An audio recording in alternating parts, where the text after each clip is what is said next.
Apache gunship time in the Royal Blue. Dwarf Air Force dropping bombs on Warhammer 2. Dawi vs High Elves today. War of the Beard 2.0. And this is a big dick play.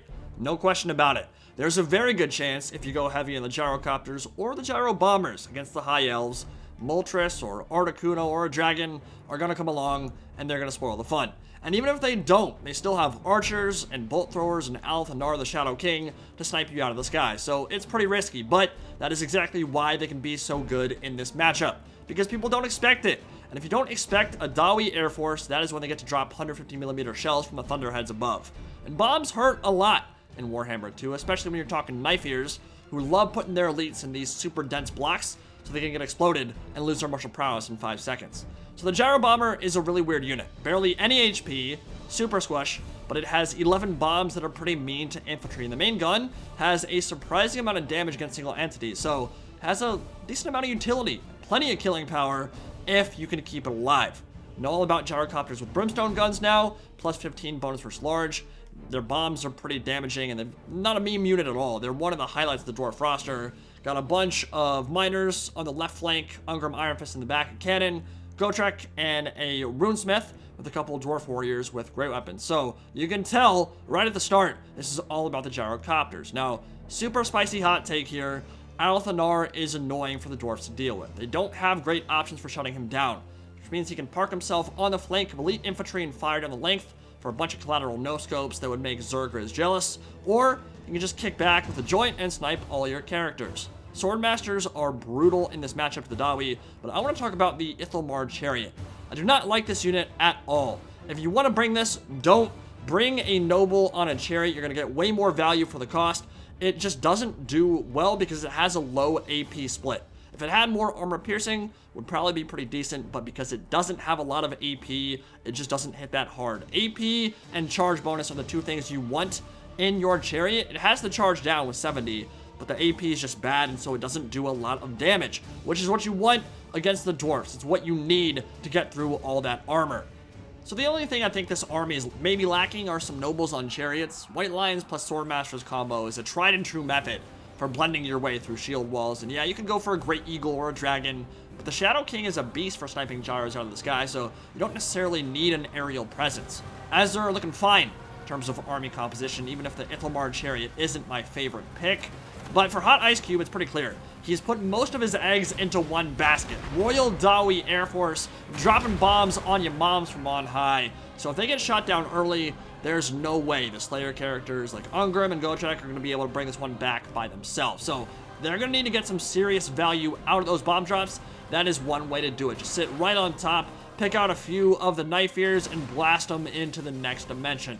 Feels oh so juicy. Now the Azur are getting stuck in. They're going right up the center into the miners and trying to run over them. Ithalmar Chariot slowed down by the Rune of Wrath and Ruin, lowering their speed by 72%. More bombs are dropping, and look at that. That was 2 bombs from the Gyro Bomber. Swordmasters are down to half HP. The rework to explosive damage was a godsend for these kind of units, and that's serious value right there. Earthblood will fix some of it, but at the end of the day, healing can only go so far. When you're blown in half, when your arm is on the other side of the canyon, not really going to be able to come back from that one, no matter how much healing goes your way. Not Invocation of Nahak here, we're talking Lore of Life. There's no necromancy on the battlefield right now. There are a bunch of Silver Helms, 4 of them I believe. White Lions and Swordmasters already swarming to get into that back line. Now this is what you really want to avoid if you're playing the High Elves. Oh my god. That is why. Ouch. There was a lot of elite infantry there. Now they're about half their number. Yeah, overlapping your elite infantry when there are a bunch of Dawi choppers flying overhead, usually not going to work out that well for you. The charge bonus will come in. They're going to kill a bunch of the miners, but this is all chaff. This is all gravy. For the dwarfs, this is exactly what they want. Tar pit you with the crappy meat shields and explode your swordmasters in a torrent of flame and volatile chemicals. That's exactly what's going to happen. Swordmasters, White Lions, everything dropped below half in a single bombing run. Wow, that was brutal. But here's the thing. All that explosive goodness the choppers can unleash is loaded on the front end. in the opening stages of a battle.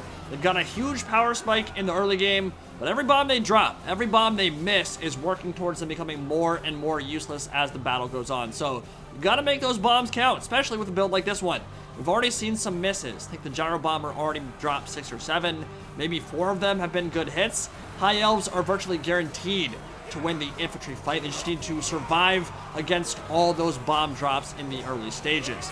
Now the Avatar of Grimnir, the Doomslayer, charging in with some Dwarf Warriors with great weapons, and they'll begin carving into the Swordmasters. If I was the Swordmasters, I would just stick in that fight, leave him there. I can see why you'd want to get away from that scary Slayer man, but you want to shut down the cannon. Get rid of that artillery, and you'll be in pretty good shape. Frontal charge, going right into the Dwarf Warriors with great weapons. That's one way. Don't worry about going around, just go right on through. No finesse. Just show them who's boss. Assert dominance. T-pose in their face. That's how they do it. Now, I think you're going to have to avoid the Slayer characters here. Both Gotrek, however you want to say it, and Ungrim Iron Fist are going to be a serious issue for the elite infantry to deal with. Just try to avoid them. Kill all the rest of the Dawi infantry. Shut down the cannon, and you should be in pretty good shape. The best way for the High Elves to kill off these characters is to snipe them with Alith Anar. He's amazing for that. The Moonbow of Lilith is a bolt thrower, a very precise bolt thrower. You can kite them around all day long. Just shoot them.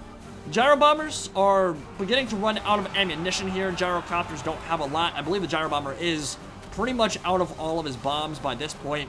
Dwarf Warriors are routing. Swordmaster, I don't think you need to get a full surround off on the Slayer characters at all.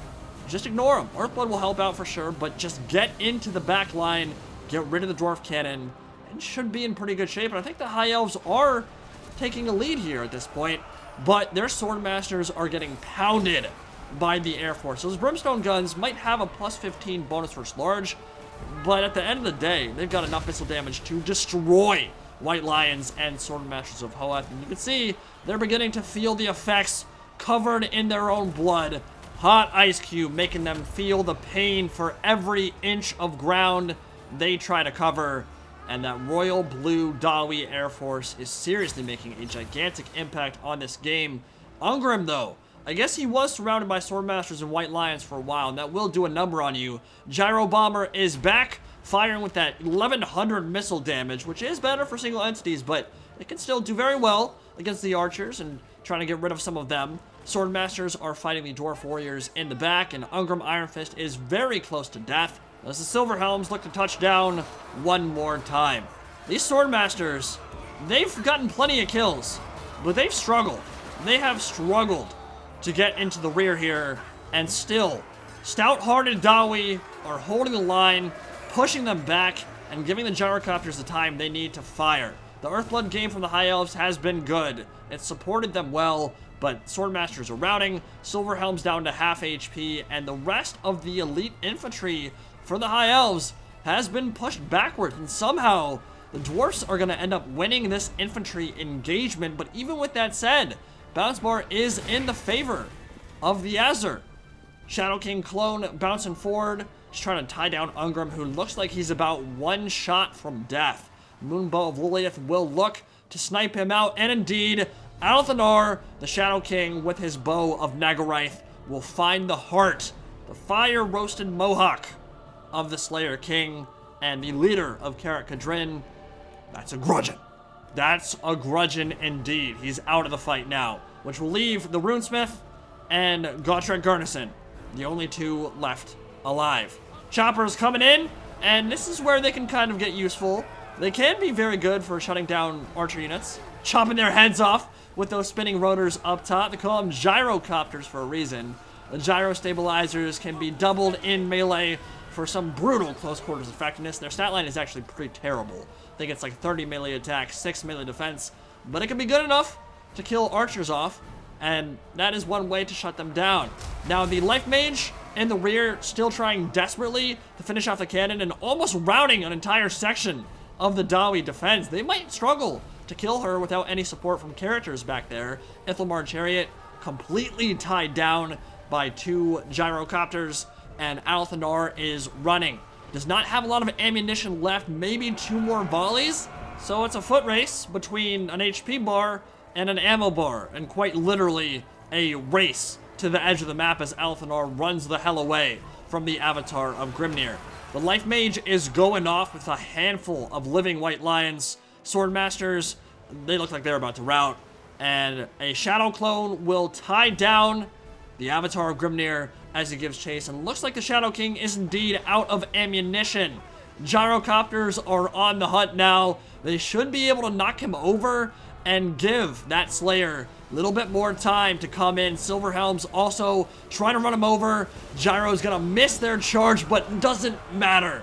The axes of Grimnir will flash, and it's gonna send the rest of those Silverhelms to meet Aerith Kiel, the Pale Queen, in the Netherrealm. So, we got a duel on our hands. Actually, no, that's not the real Shadow King. That's still the clone. He's still running. I don't know why he's running. Doesn't have any ammo. He needs to fight before the Gyrocopters have a time. Oh, now he's completely surrounded. And even though the bounce bar says it's in favor of the High Elves, there's no way the Shadow King is going to be able to beat one of the strongest foot characters in the game in Gotrek Garrison. And that is the end of the Shadow King. And with it, I think the chances of the Azure for winning this battle. Gyro's landing, and they've got one question to ask. Will it blend? It looks like it will indeed. Will be a rout, and the Dawi are going to take it. So, I think in terms of army composition, some interesting ideas from both players. I love seeing the Dawi Airforce. We don't get to enjoy it all that often, which makes me a little bit sad, but you can see it can be very effective. Very effective if you catch your opponent off guard. Got good tools for shutting down the archers. Great DPS against elite infantry. The Swordmasters and the White Lions both felt those bombs bully them throughout the course of that battle. And it's a shame because we can't see the actual kill count for the Gyrobomber or the Gyrocopters. Still, the bombs don't count on the final stat screen. CA, please fix this. I would love to see how many kills it actually got. We're probably talking pushing 100 here. And when all of those come on Swordmasters, that's an insane amount of value.